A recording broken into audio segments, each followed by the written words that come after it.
أعوذ بالله من الشيطان الرجيم بسم الله الرحمن الرحيم وصلى الله على سيدنا ومولانا محمد وعلى آله وأصحابه أجمعين ولا حول ولا قوة إلا بالله العلي العظيم سبحانك اللهم لا علم لنا إلا ما علمتنا إنك أنت العليم الحكيم. So we're currently going through what you do when you miss out elements of the prayer in the Risala of Ibn Abi Zayd al-Qayrawani. And when you miss things out from the prayer, you either do it intentionally or on purpose.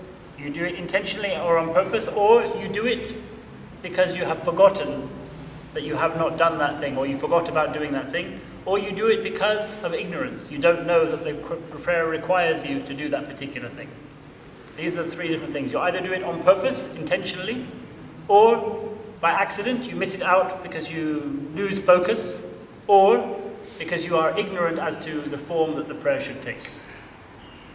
In the first case, if you deliberately leave something out of the prayer that is an obligatory part of the prayer, one of the arkan, one of the pillars of the prayer, such as the sajda, the ruku', or a rak'at, or the standing for Sami Allahu liman hamida after the ruku', or the salam, or the takbiratul ihram, then the prayer is invalid straight away by you leaving that thing out, by you deliberately changing the form of the prayer. If it is a sunnah that you have left out, then if it is a lot of sunnahs, i.e. 3 or more, if you deliberately leave them out, your prayer is invalidated. If it is a sunnah mu'akkada that you leave out, there is a difference of opinion whether it is invalidated or not. And if it is a light sunnah, then it does not invalidate your prayer, leaving out a single sunnah of that nature. Ignorance does not count here. If you don't know whether Maghrib is 3 or 4 rak'ats and you do 4, because you don't have any knowledge of it, your prayer is invalid. You have to know the form of the prayer. This is one of the things that it is min al-daruri, one of the things that each Muslim has to know, the basics of how you pray. So, we've talked about leaving out sunnah things by accident, forgetting about them. And we have said that it can be put right by doing 2 sajdas before saying your salam at the end of the prayer. Or if you add something to the prayer by mistake, it can be put right by saying 2 sajdas after the salam at the end of the prayer. And if you take things out of your prayer and add things as well, then it's put right by doing those sajdas before the salam. But we said these things that we are talking about leaving out here are sunnahs. What about if you leave out fards, obligations? That is what he talks about now. قال المصنف رحمه الله ولا يجزئ سجود السهو لنقص ركعة ولا سجدة ولا لترك القراءة في الصلاة كلها. So, ولا يجزئ. This means it is not enough to make your prayer right, to do sujood as-sahw, the sajdas of forgetfulness. So you leave out, the first one he mentions, لنقص ركعة, for leaving out a rak'ah. So you do for dhuhr 3 rak'ats, and then you say, oh, I've only done 3 rak'ats, I've missed out one. How do I make this right? Can you just do 2 sajdas at the end to make it up? No. That does not make up your prayer. You have to come and complete the rak'at that you still haven't done. That's the only way that you can complete your dhuhr. And the circumstances by which you can then complete your rak'at in that form, we will discuss in due time. Or if you miss out a sajda. Say, in the first rak'at of dhuhr, you did 1 sajda instead of 2. And then, at the end of the prayer, you remember that you have only done 1 sajda in that first rak'at. Is it enough simply then to do 2 sajdas before the salam to make it right? No, it is not. Because that first rak'at became invalid by your missing out a sajda. It's not a complete rak'at. So you have to make up that entire rak'at. And then he mentions another one, وَلَا لِتَرْكِ الْقِرَاءَةِ. When he says al-qira'ah here, he means qira'atul fatiha. There is a very famous hadith of the Messenger of Allah sallallahu alaihi wasallam, لا صلاة إلا بفاتحة الكتاب. لا صلاة إلا بفاتحة الكتاب. There can be no prayer except with the Fatiha. There can be no prayer except with the Fatiha. By this it is understood that reciting the Fatiha is one of the obligatory parts of the prayer. Now there is a difference of opinion which he touches upon here, and that is it enough to do the Fatiha just once in the prayer? because of the hadith. لا صلاة إلا بفاتحة الكتاب. It just says one. Is it enough? For example, in Salat al-Dhuhr, if you do the Fatiha in the first rak'at and then don't do any Fatihas again, are the rest of the Fatihas just sunnahs that can be made up by sajda to sahw? So one Fatiha would be obligatory, all the others would be sunnah mu'akkada according to that position. And because it's a sunnah that's missed out, you could just do sajdas to make it right. Yes, that's one position. Or must the Fatiha be in the majority of that prayer? In other words, if you miss it out from 2 rak'ats of dhuhr, it's no longer the majority of the prayer, so your prayer is invalidated as a result. Or those rak'ats that have not had it done are invalidated as a result. So can you then say do the Fatiha in 2 rak'ats and not in 2 rak'ats and then make it right with 2 sajdas or not? This is what he's going to talk about now. Or must it be done in every single rak'at? So if you miss it out from 1 rak'at, the prayer is invalid and that rak'ah must be repeated. This is the question. So he's talking about it now. He says, ولا لترك القراءة في الصلاة كلها ولا لترك القراءة في الصلاة كلها. It is not enough to make your prayer right simply by doing 2 sajdas if you have left out the Fatiha from your prayer completely. That's what he says first. Completely. أو في ركعتين منها. Or you've left it out from 2 rak'ats of your prayer. In other words, you said it in 2 rak'ats and you didn't say it in 2 rak'ats. If you say it in 2 rak'ats and don't say it in 2 rak'ats, you cannot make it right simply by doing sajda to sahw. Because you've missed out a fard. Because he considers his position from this is clear that his position is that the Fatiha is a fard either in every rak'at or in the majority of the prayer. In other words, the bare minimum for dhuhr is that you say the Fatiha in 3 of the rak'ats. The bare minimum for subh is that you say it in 2 of the rak'ats, because he'll come on to subh in a minute. The bare minimum for maghrib is that you say it in 2 of the rak'ats as well. So you can't do it in half or less. It must be more than half. It can't be half or less. وكذلك في ترك القراءة في ركعة من الصبح. وكذلك في ترك القراءة في ركعة من الصبح. In other words, with the subh prayer, you cannot leave out the Fatiha in any of the rak'ats, because if you leave it in 1, that means half of your prayer is without the Fatiha. So, if you do the Fatiha in 1 rak'at or 2 rak'ats of dhuhr, then you cannot simply say, oh, I missed out the Fatiha in 2 rak'ats, I'm just going to do a couple of sajdas to make it right. No. You have to correct it by making up one of those rak'ats, because one of those rak'ats will be invalidated as a result. So then you get a minimum then of 3 rak'ats. Or if you take the position that it must be 4, then you have to make up 2 of those rak'ats, because 2 of the rak'ats will be invalidated as a result. So you would have to then stand up for 2 more rak'ats, because those other 2 have been rendered invalid, and then do your sajda after the salam at the end, because you've added to your prayer. واختلف في السهو عن القراءة في ركعة من غيرها فقيل يجزئ فيه سجود السهو قبل السلام. واختلف في السهو عن القراءة في ركعة من غيرها. So, he's talked about the prayers here. He says here, it's not enough to do your Fatiha in simply 1 rak'at of subh. As for the other prayers apart from subh, what are the other prayers apart from subh? Dhuhr, Asr, Maghrib and Isha, في غيرها. There is a difference of opinion about forgetting the Fatiha in a single rak'at of any of these prayers. This is what we've been talking about. فقيل يجزئ فيه سجود السهو قبل السلام. It is said that if you miss out the Fatiha in 1 rak'at of your prayer, apart from subh, then all you need to do at the end is to do your sajdas, your sajda to sahw, and he says here doing them before the salam. Before the salam. There's a difference of opinion about whether you do them after or before, but here he's saying there is missing, because one of the rak'ats is missing the Fatiha, and then you've added, in this particular case, you've missed out the Fatiha. You haven't added anything So all you've done is miss out the Fatiha, so you do it before the salam. And this is the stronger position in the madhab, is that the majority of the rak'ats is considered. وقيل وقيل يلغيها ويأتي بركعة وقيل يسجد بعد السلام ولا يأتي بركعة. Okay, وقيل يلغيها, and it is said that you must simply abrogate, nullify that rak'at. In other words, you have done 3 rak'ats with the Fatiha.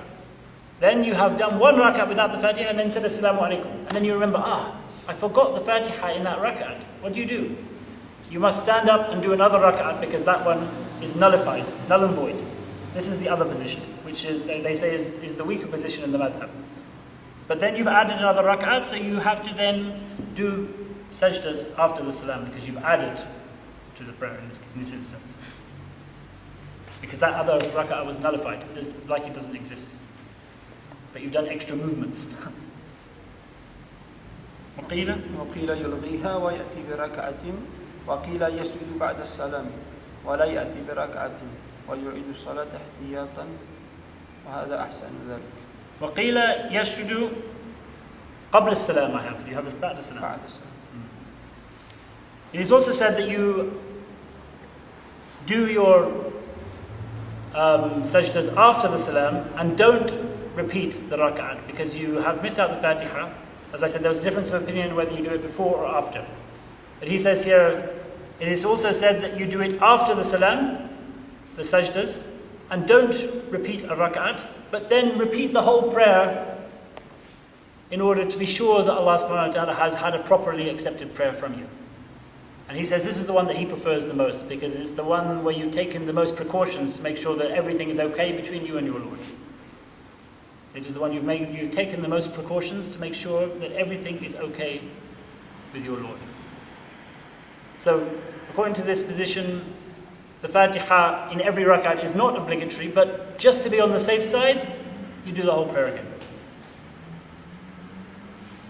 ويعيد الصلاة احتياطا وهذا أحسن ذلك إن شاء الله تعالى. Insha'Allah ta'ala. He says, if Allah wills. This is adab towards Allah subhanahu wa ta'ala. This is often said by the ulama to indicate that Allah subhanahu wa ta'ala is the only one from whom knowledge comes. So they are saying that it is best, but they are then handing it over to Allah. Allah wa Rasulu a'lam. Allah and His Messenger sallallahu alayhi wa sallam know better. So even though this is the position that he has learnt, and this is the position that he says is the correct one, he wants to make sure that the only one with whom definite knowledge of everything resides is Allah subhanahu wa ta'ala. So it's just adab towards the Creator. ومن سهى عن تكبيرة أو عن سمع الله لمن حمده مرة أو القنوت فلا سجود عليه. Then he goes on to talk about then the things that are considered to be lesser sunnahs. So you have the strong sunnahs which we talked about first, which require you to do sajdas. Then you have the farq, the obligatory parts, which cannot be made right by sajdas. You have to actually repeat the rak'at. Then you come on to what are known as lesser sunnahs or khafifa, and things which are known as mustahabbat, recommended elements of the prayer. So he mentions first, takbirah. And we mentioned before, if you miss out 2 Allahu Akbars from within your prayer, not the first one, but within the prayer. If you miss out 2 takbiras, 2 Allahu Akbars, that constitutes a strong sunnah. But missing out 1 doesn't. So if in the course of your prayer, you forget to say Allahu Akbar once when you went from standing into sajda, but the rest of your prayer you said your Allahu Akbars in the right place, what do you do when you finish? Nothing. And if you do something, then they say it invalidates your prayer, because you're adding to your prayer by doing 2 extra sajdas before the salam, something which is not part of the prayer. You've deliberately added to your prayer, and that makes your prayer invalid when you deliberately add something to it. So if it's 1 Allahu Akbar or 1 Sami Allahu liman hamida, so you're going through your prayer, and then on one occasion when you come out for ruku', you forget to say Sami Allahu liman hamida, but the rest of your prayer you say Sami Allahu liman hamida and Allahu Akbar in this right place, then you do nothing. You do nothing. Your prayer is valid. If you do 2 sajdas after the salam, it does not invalidate your prayer because you're already outside of the prayer. So your prayer will be finished okay. Understand? And the same for recommended things, the qunut. Some people think when you're doing subh and you stand up for the second rakat and and after you finish the Quran you go straight into ruku, then you come out and then you go down into sajda. Oh, the qunut, I forgot to do my qunut. They think, okay, at the end I'll just do the sajdas to get it right. No. If you do that, your prayer will be invalidated if you do those sajdas before the salam. The qunut is recommended, it is not even a sunnah. So you do not do any sajda to sahu, sajdas of forgetfulness, or leaving it out.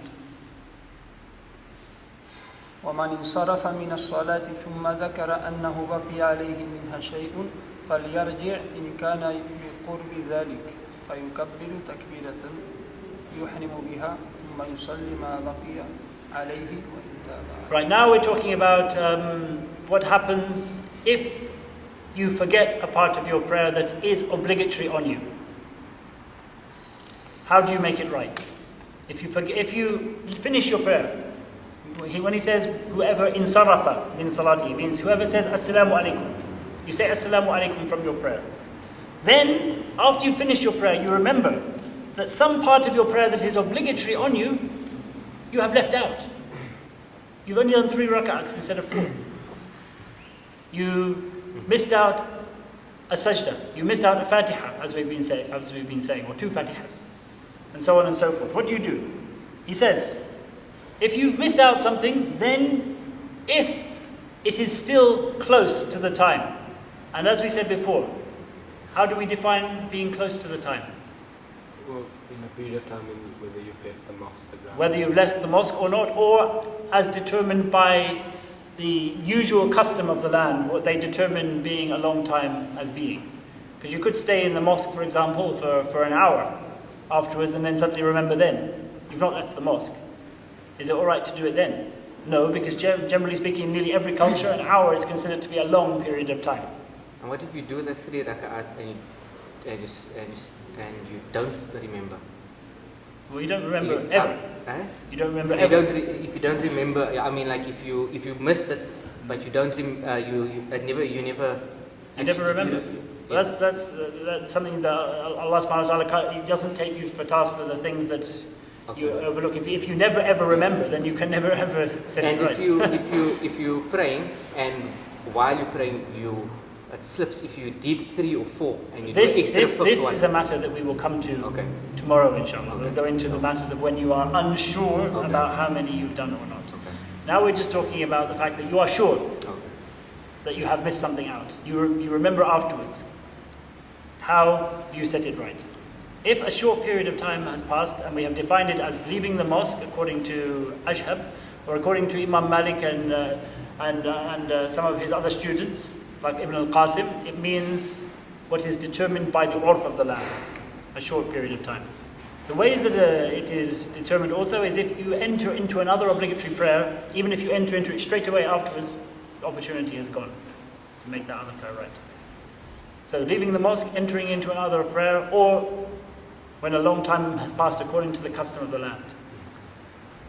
And most people will have an idea what is meant by a long time or a short time. For example, people sit down after the prayer to do their dhikr, and that usually lasts them 3 or 4 minutes, 2 or 3 minutes. Then they get up to do a nafila rak'ah, it's still connected to the prayer. So you could say anywhere between 5 and 10 minutes will be considered a short period of time, but in that respect.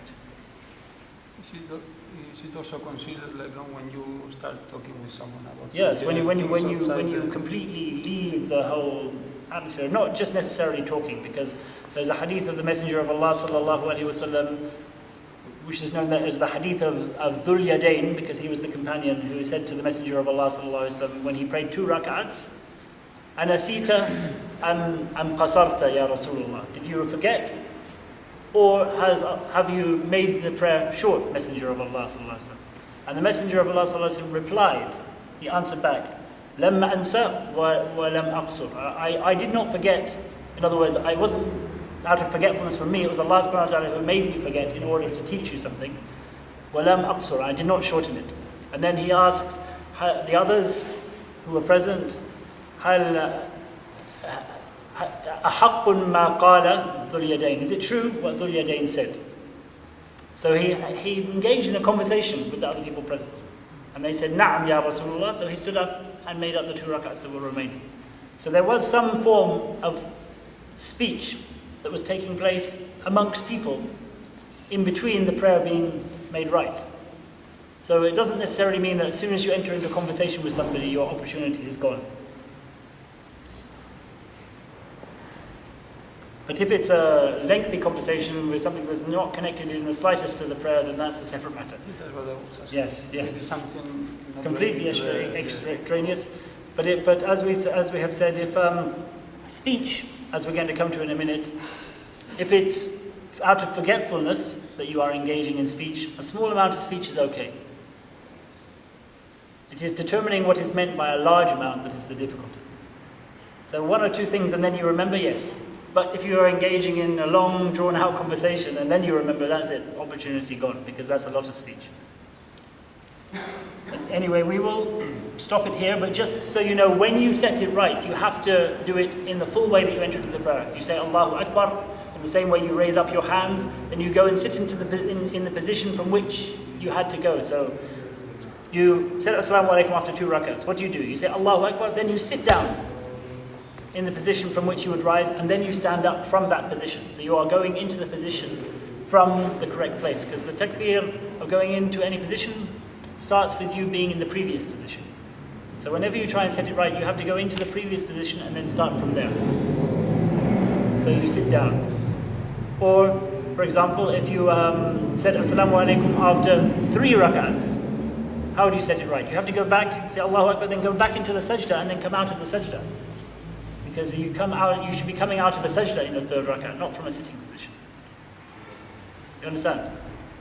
But we will stop there for today because we've done quite a bit today, and we will continue in how you set your prayer right when you leave out fard elements tomorrow, inshallah. You see? قرأت الفاتحة ما قرأت الفاتحة أنا إمام قرأت. No, this is one thing that the Imam carries on behalf of everybody. You do not have to recite anything behind the Imam. If you don't, your prayer is completely valid. The Imam bears the responsibility for all of this for you. Even if you speak extraneously to the prayer, non-deliberately of course, the Imam carries that on behalf of everyone, and you don't have to do any sajdas for it if you're behind the Imam. So the Imam carries a lot of things for you. If you don't do the Fatiha and you're standing behind an Imam, you don't do anything. Your prayer is valid because the Imam has borne the responsibility for that for you.